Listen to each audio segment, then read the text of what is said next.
ამ ვიდეოში მე ვისაუბრებ ქალთა პოლიტიკურ მონაწილეობაზე და კვოტებზე. კვოტები დღემდე რჩება საკამათო თემად განსაკუთრებით საქართველოში. თუმცა უნდა აღინიშნოს, რომ 130 ქვეყანა კვოტებს უკვე იყენებს. რა თქმა უნდა, კვოტებს სხვადასხვა ფორმით და სხვადასხვა შინაარსით იყენებენ პოლიტიკაში და პოლიტიკურ პარტიებში, მაგრამ ნამდვილად შეიძლება ითქვას, რომ კვოტებმა მნიშვნელოვანი როლი შეასრულეს ქალთა წარმომადგენლობის ზრდაში პოლიტიკაში. ზოგისთვის ისიც საკითხავია, საჭიროა თუ არა ქალები საერთოდ პოლიტიკაში. არიან ადამიანები, რომლებიც თვლიან, რომ კაცებს შეუძლიათ ყველას პრობლემა მოაგვარონ, მათ შორის ქალების, სხვადასხვა ჯგუფების, უმცირესობების, მაგრამ შეგახსენებთ, რომ ქალები მსოფლიოშიც და საქართველოშიც მოსახლეობის უმრავლესობას წარმოადგენენ და ძალიან მნიშვნელოვანი არის მათი წარმომადგენლობითად ყოფნა პოლიტიკურ ცხოვრებაში. პოლიტიკაში წყდება ყველას ბედი, თუ როგორ უნდა განვითარდეს ქვეყანა, როგორ უნდა დაიხარჯოს ფული, ევროპისკენ უნდა წავიდეთ თუ რუსეთისკენ, ყველა ის მნიშვნელოვანი საკითხი სწორედაც რომ პარლამენტში წყდება. ამიტომ პარლამენტში ქალების მონაწილეობა ძალიან მნიშვნელოვანია. ზოგადად უნდა აღინიშნოს, რომ ქალი პოლიტიკოსების მეტად გამოჩენა პოლიტიკურ ველში ზოგადად ზრდის დემოკრატიის ხარისხს და ზოგადად პოლიტიკური კულტურის ხარისხსაც ზრდის და ეს კვლევებით დასტურდება. არსებობს გარკვეული შიშები, რომ თუ კვოტით მოხდება ქალი, ის აუცილებლად იქნება ნაკლებად კომპეტენტური და ვინმეს ნათესავი. მაგრამ უამრავი კვლევა გვიჩვენებს, რომ ეს ასე არ არის. კვოტების შემთხვევაშიც პოლიტიკური პარტიები ცდილობენ, რომ საუკეთესო ქალები შემოიყვანონ, მათთვის შესაფერისი ქალები შემოიყვანონ და როგორც წესი, კვოტით შემოყვანილი ქალები მაღალი განათლებით და კომპეტენციით გამოირჩევიან ხოლმე. მიუხედავად იმისა, რომ არავინ დაობს კვოტები ყველაზე მოკლე გზა ქალების რაოდენობის გასაზრდელად პოლიტიკაში, მაინც უნდა აღინიშნოს, რომ კვოტები ყოველთვის არ მუშაობს. ძალიან მნიშვნელოვანი არის თვითონ კვოტების შინაარსი და მათი აღსრულების მექანიზმები. არის ქვეყნები, სადაც კვოტები არსებობს, მაგრამ არასავალდებელოა. არსებობს ქვეყნები, სადაც კვოტების დარღვევა გარკვეული ტიპის ჯარიმებს იწვევს, მაგრამ ჯარიმა თუ ძალიან პატარაა, მაშინ მას ყურადღებას არავინ არ აქცევს და ასე იყო წლების განმავლობაში საფრანგეთში. მაგრამ მოგვიანებით, როდესაც უკვე ჯარიმები მნიშვნელოვნად გაიზარდა, პარტიებმა დაიწყეს მისი შესრულება. ჩვენთან არსებობდა კვოტები, რომლის შეუსრულებლობაც პირდაპირ პარტიის ჩახსნას იწვევდა. ამიტომ მას სანამ კვოტები ჰქონდა, ყველა ასრულებდა. იმისთვის, რომ კვოტებმა იმუშაოს, რამდენიმე კრიტერიუმი უნდა იყოს შესრულებული. ერთი, კვოტები უნდა იყოს სავალდებულო, ან მათ დარღვევაზე უნდა იყოს მნიშვნელოვანი ჯარიმა.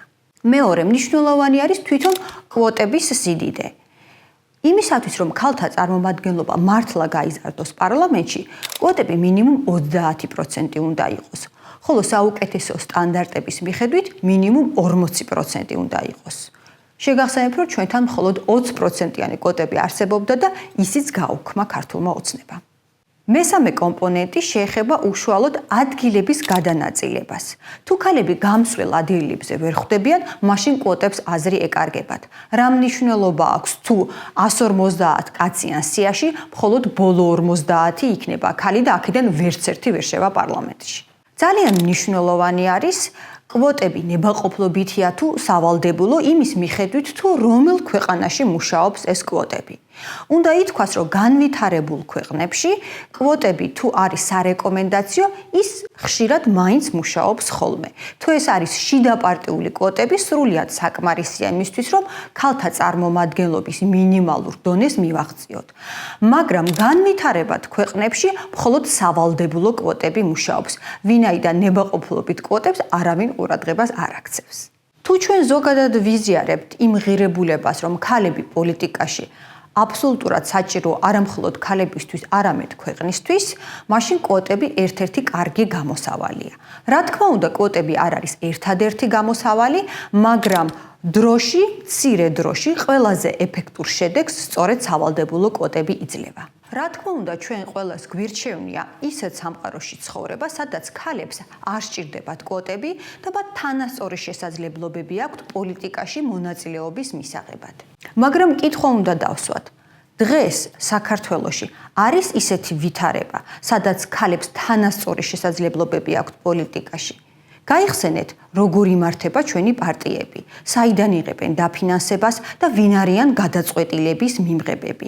არის თუ არა ქართული პოლიტიკური პარტიები დემოკრატიული, სადაც მხოლოდ შენი ცოდნით და მონდომებით შეგიძლია რომ მიაღწიო წარმატებას. თუ ქართულ პოლიტიკურ პარტიებში წარმატება აბსოლუტურად სხვა კრიტერიუმებზე არის დაფუძნებული. უბრალოდ პოლიტიკურ პარტიაში ყოფნა საკმარისი არ არის, თუ ხალი არ არის ჩართული გადაწყვეტილების მიღების პროცესში. ვინ იღებს დღეს პოლიტიკურ პარტიებში მნიშვნელოვან გადაწყვეტილებებს? ღებულობენ ქალები აქ მონაწილეობას. სამწუხაროდ ყველამ ვიცით თუ როგორ მიიღება გადაწყვეტილებები დღევანდელ პოლიტიკურ ელიტაში. როგორც წესი ამ გადაწყვეტილებებს იღებენ ის კაცები, ვისაც ეკუთვნით ეს პოლიტიკური პარტიები, ან ვინც აფინანსებენ ამ პოლიტიკურ პარტიებს. ხოლო ყველა დანარჩენი იქ მეორეხარისხოვან როლს თამაშობს. სამწუხაროდ ქალებს, ვინაიდან არ აქვთ დიდი ფული და ძალაუფლება, როგორც წესი არც პარტიების შიგნით აქვთ ხოლმე ძალაუფლება. ერთადერთი რითიც შეიძლება ქალების ძალაუფლება გაიზარდოს, ეს არის მათი რაოდენობრივი ზრდა პარტიაში. ხოლო პარტიაში ქალების რაოდენობრივი ზრდისთვის ერთ-ერთი ყველაზე ეფექტური მექანიზმი სწორედ კვოტებია.